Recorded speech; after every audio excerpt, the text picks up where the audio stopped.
श्रीमद् भागवत पुराण का परिचय। पुराणों के क्रम में भागवत पुराण का 5वां स्थान है, पर लोकप्रियता की दृष्टि से यह सबसे अधिक प्रसिद्ध है। भागवत पुराण में 12 स्कंद, 335 अध्याय और 18,000 श्लोक है।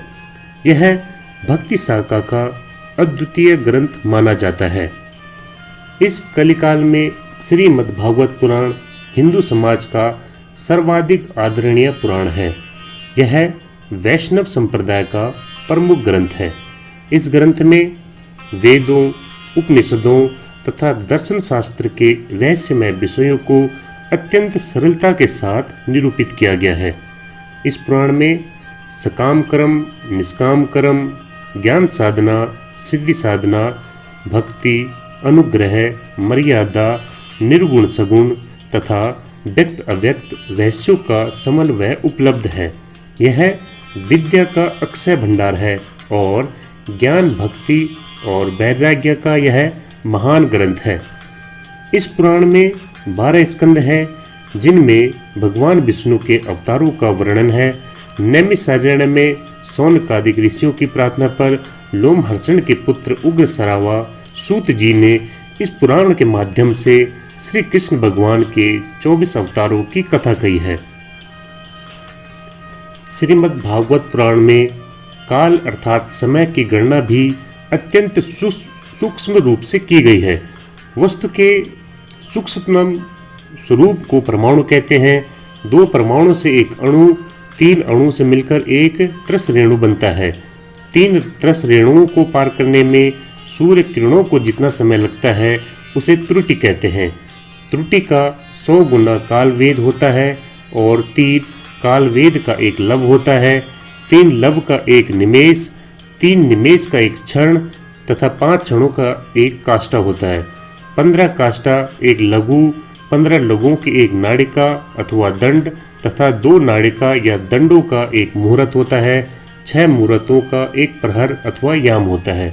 इसी प्रकार एक चतुर्युग, सतयुग, त्रेता युग, द्वापर युग, कलयुग में 12,000 दिव्य वर्ष होते हैं, जिनमें एक दिव्य वर्ष मनुष्य के 360 वर्ष के बराबर होता है। श्रीमद् भागवत में चतुर्युगों की आयु के बारे में बताया गया है। सतयुग 4,800 वर्ष का, त्रेता युग 3,600 वर्ष का, द्वापर युग 2,400 वर्ष का, कलयुग 1,200 वर्ष का समय बताया गया है।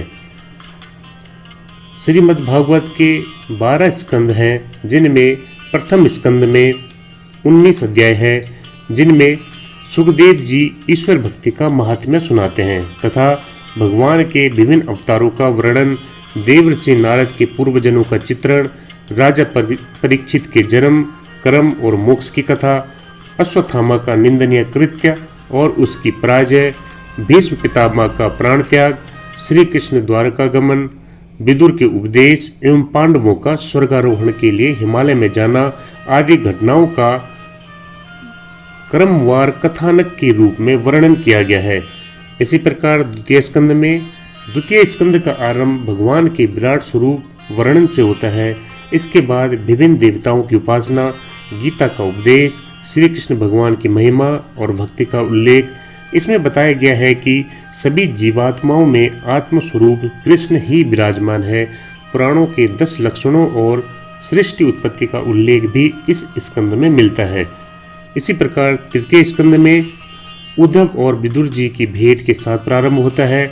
इसमें उद्धव जी श्री कृष्ण की बाल लीलाओं तथा अन्य लीलाओं का चरित्र उल्लेख करते हैं।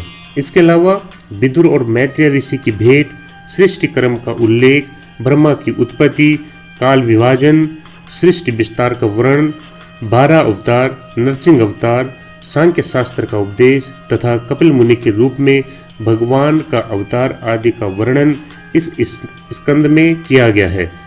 चतुर्थ स्कंद में प्रसिद्ध पुरांजनोपाख्यान के बहुत प्रसिद्ध होने के कारण इसमें पुरंजन नामक राजा और भारत खंड की एक सुंदर नगरी का रूपक दिया गया है।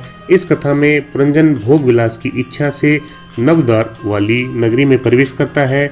वहाँ वह यवनों और गंधर्वों के आक्रमण से मारा जाता है। यह रूपक यह है कि नवद्वार वाली नगरी यह शरीर है।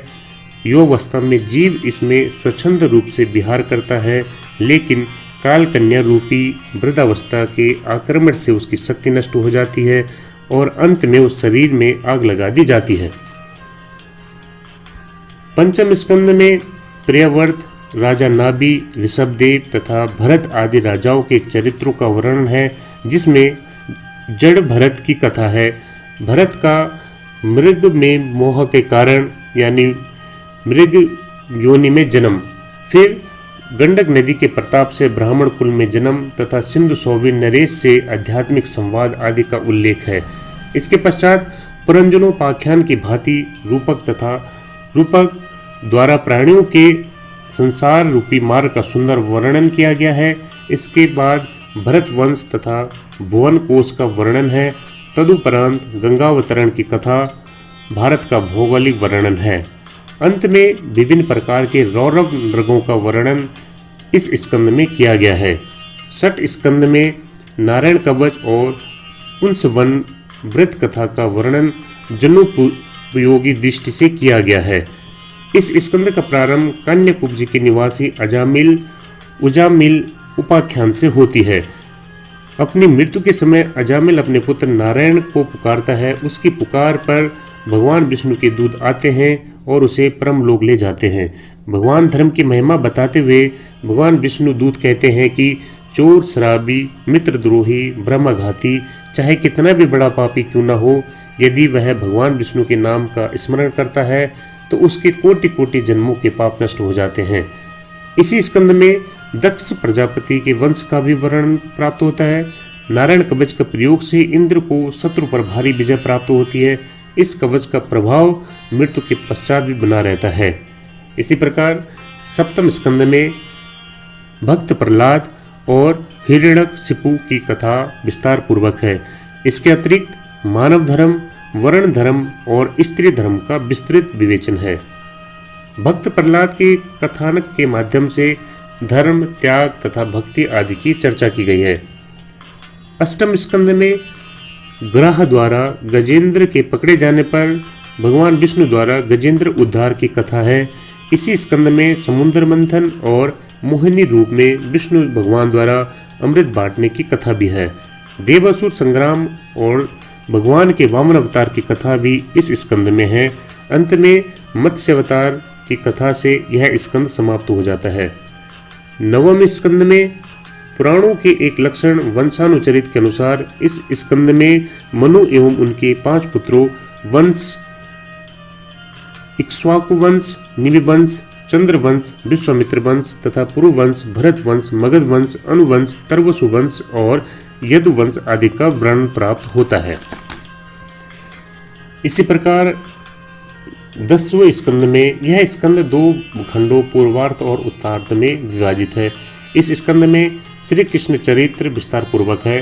प्रसिद्ध रास पंचाध्यायी भी इसमें प्राप्त होती है। पूर्वार्ध के अध्याय में श्री कृष्ण के भगवान के जन्म से लेकर अक्रूर जी के हस्तिनापुर जाने तक की कथा है। उत्तरार्ध में जरासंध से युद्ध, द्वारकापुरी का निर्माण, रुक्मणी हरण, श्री कृष्ण का गृहस्थ धर्म, शिशुपाल वध आदि का वर्णन है। यह स्कंद पूरी तरह से श्री कृष्ण भगवान लीला से भरपूर है। इसका प्रारंभ वसुदेव देवकी के विवाह से प्रारंभ होता है।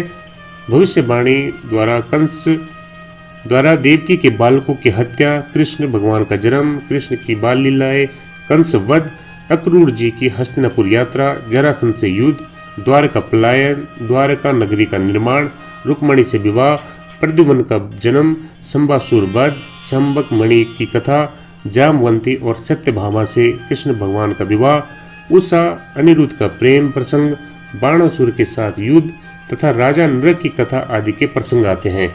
इसी स्कंद में कृष्ण सुदामा की मैत्री की कथा भी दी गई है। एकादश स्कंद में राजा जनक और 9 योगियों के संवाद द्वारा भगवान के भक्तों के लक्षण गिनाए गए हैं। ब्रह्मवेता दत्तात्रेय महाराज यदु को उपदेश देते हुए कहते हैं कि पृथ्वी से धैर्य, वायु से संतोष और निर्लिप्तता, आकाश से अपरिछिन्नता, जल से शुद्धता, अग्नि से निर्लिप्तता एवं माया, चंद्रमा से क्षणभंगुरता, सूर्य से ज्ञान ग्राह्यता तथा त्याग की शिक्षा ग्रहण करनी चाहिए। आगे उद्धव को शिक्षा देते हुए 18 प्रकार की सिद्धियों का वर्णन किया गया है। इसके बाद ईश्वर की विभूतियों का उल्लेख करते हुए प्राणाश्रम, ज्ञान योग, कर्म योग और भक्ति योग का वर्णन है। द्वादश स्कंद में इस स्कंद में राजा परीक्षित के बाद के राजवंशों का वर्णन भविष्य काल में किया गया है। दोस्तों, धार्मिक और आध्यात्मिक कृति के अलावा शुद्ध साहित्यिक एवं ऐतिहासिक कृति के रूप में यह पुराण अत्यंत महत्वपूर्ण है। दोस्तों, यह जानकारी श्रीमद् भागवत पुराण के बारे में दी गई है।